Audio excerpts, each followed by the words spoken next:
Bueno, continuábamos entonces, como les decía ayer, José, el hermano menor de los hijos de Jacob, tenía el don de interpretar los sueños. Y por eso los hermanos lo tildan de soñador. Y en este don de interpretar los sueños que él tenía, y estos sueños que también él tenía sueños que le ayudaban a ver cosas, un don de Dios, entonces sus hermanos le tenían mucha envidia. Y entonces un día, como les contaba ayer, lo querían matar y decir que lo había matado una fiera. Y Rubén lo rescata y lo mete en un pozo para evitar que lo mataran. Mientras estaba en el pozo y trataba de convencer a sus hermanos que no lo asesinaran, sino que lo vendieran como esclavo, pero que no le tocaran la vida, ¿no? En realidad la idea de Rubén era de noche sacarlo y devolvérselo a su padre, era el hijo menor, el hijo de la vejez de Jacob. Entonces, en ese momento, mientras estaban debatiendo, pasa una caravana de mercaderes, evidentemente el muchacho gritaba y adentro lo sacan de ahí, pero no lo rescatan en realidad, lo sacan y lo llevan esclavizado a Egipto, donde es vendido como esclavo. Y llega a la casa de un mayordomo del palacio real. Un personaje muy importante, lo compra como esclavo y José era un buen muchacho, muy trabajador, con buen porte y se logra el favor de su amo.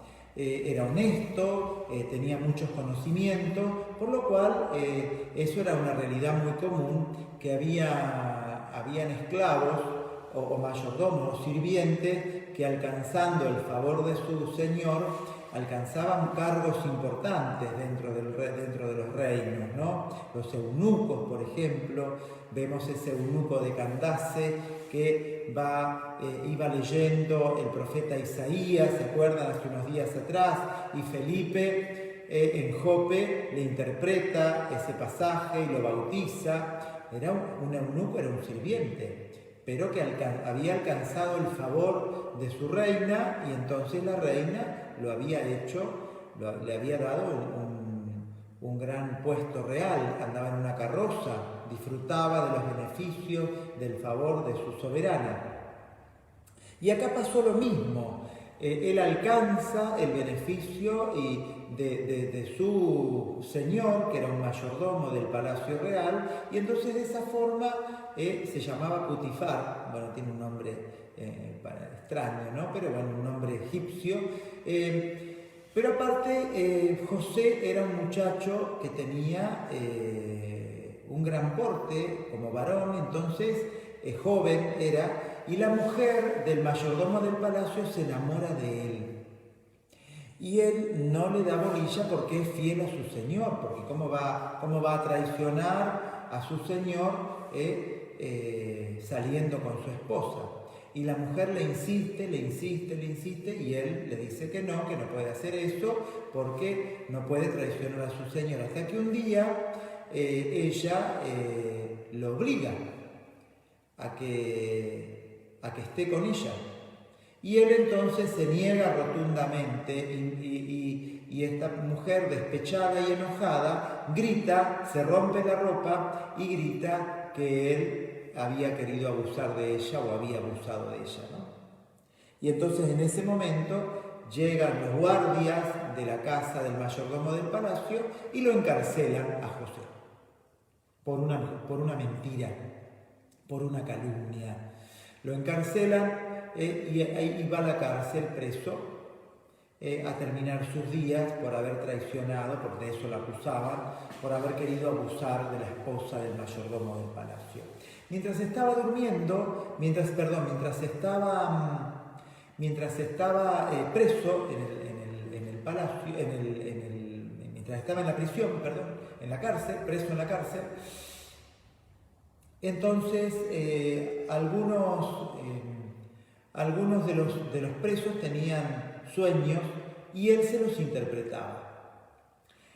Mientras él estaba en la cárcel, resulta que el faraón tiene los famosos sueños que los recordamos siempre por el famoso tema de las vacas flacas y de las vacas gordas, ¿se acuerdan? Es una frase que usamos mucho. Y entonces soñaba el faraón con primero 7 espigas muy graneadas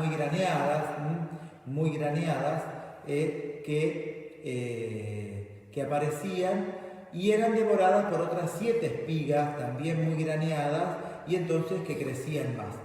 Y después aparecían 7 espigas graneadas y aparecían 7 espigas vacías que al devorarse las espigas graneadas quedaban vacías. Y se dormía y se asustaba. Después aparece en el sueño, había 7 vacas gordas que eran devoradas por 7 vacas flacas. Y las vacas continuaban flacas. Y tenía este sueño recurrentemente, ¿ven? Las vacas flacas, la época de las vacas gordas y la época de las vacas flacas, Las 7 vacas gordas y las 7 vacas flacas. Y entonces el faraón llamó a todos sus sabios y adivinos para que le pudieran ayudar a interpretar el sueño, pero nadie lo sabía hacer. Y entonces alguien le cuenta que en la cárcel había un preso que interpretaba los sueños. Y entonces ahí lo traen a José delante del faraón, el faraón le cuenta su sueño y entonces José le interpreta el sueño diciéndole: Dios le está anunciando que vendrán 7 años de prosperidad, con mucha prosperidad, y representado en las espigas graneadas y en las vacas gordas, y después de esos 7 años de prosperidad vendrán 7 años de total escasez y hambruna, donde la tierra no producirá frutos y donde los animales se morirán. Entonces este sueño se lo manda Dios para que usted en la época de prosperidad guarde en los graneros suficiente grano y guarde suficiente cereal y alimento para que cuando llegue el momento del hambre, de la sequía, de la escasez, usted tenga para darle de comer a su gente. Y entonces el faraón, agradecido con la interpretación que le hace José del sueño, lo hace salir de la cárcel y en virtud de que fue el único que interpretó su sueño, lo nombra administrador de todo el reino y entonces él administró la prosperidad para luego también administrar la escasez. Y entonces de esa manera José llega a ser el segundo del reino después del faraón, y el faraón le entrega el anillo real con el cual él sellaba todos los documentos en nombre del rey. Entonces alcanza un puesto muy importante por este don que Dios le había dado. Cuando comienza la época, durante la época de la prosperidad, guardó alimento, guardó grano, pero cuando llega el momento de la sequía, de la escasez, entonces esto afectó a todo Medio Oriente, evidentemente, y también Palestina. Entonces Jacob, en el momento de evidentemente, de más está decir que no, yo ahí pasé directamente, me concentré en José, ¿no? Pero cuando sus hermanos volvieron a su casa y le contaron a su padre que su hermano había muerto, porque como no lo encontraron, dijeron que había muerto y le llevaron sus ropas manchadas con sangre de un animal que habían cazado. Y entonces Jacob quedó sumido en una profunda tristeza porque había perdido a su hijo José. Y entonces, después de pasar el tiempo de tristeza, Dios le regaló un hijo más, Benjamín, el último de los hijos de Jacob. Dicho sea de paso, pasó el tiempo, ocurre todo esto simultáneamente, lo de José, y entonces llegan los tiempos de hambruna, y entonces, en virtud de que no tenían alimentos, Jacob manda a sus hijos a que fueran a Egipto a comprar grano. Porque en Egipto se sabía que había mucho grano guardado y que lo estaban vendiendo para los distintos lugares donde no tenían para comer. Y así es como llegan los hermanos de José y los hijos de Jacob y los hermanos de José a Egipto. José atendía personalmente a todos los que venían a comprar grano. Entonces, cuando los ve llegar a sus hermanos, José se conmueve profundamente. Pero claro, imagínense que cuando ellos metieron a José en el pozo, era un niño. Ahora José ya era un hombre, no lo reconocían. Aparte, vestido con vestidura real. Hablaba el idioma de los egipcios, no hablaba arameo, pero entendía lo que los hermanos decían, porque él sabía su lengua materna.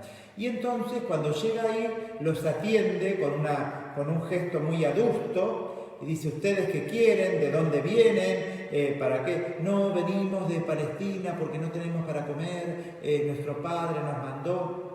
Ah, ¿tienen su padre vive? Sí, nuestro padre vive, es muy anciano. Y entonces le dice: no. ¿Tienen más hermanos? Sí, tenemos un hermano más chico que quedó allá con mi padre porque teníamos otro hermano que murió. Le empiezan a contar todo. Claro, no sabían que era José.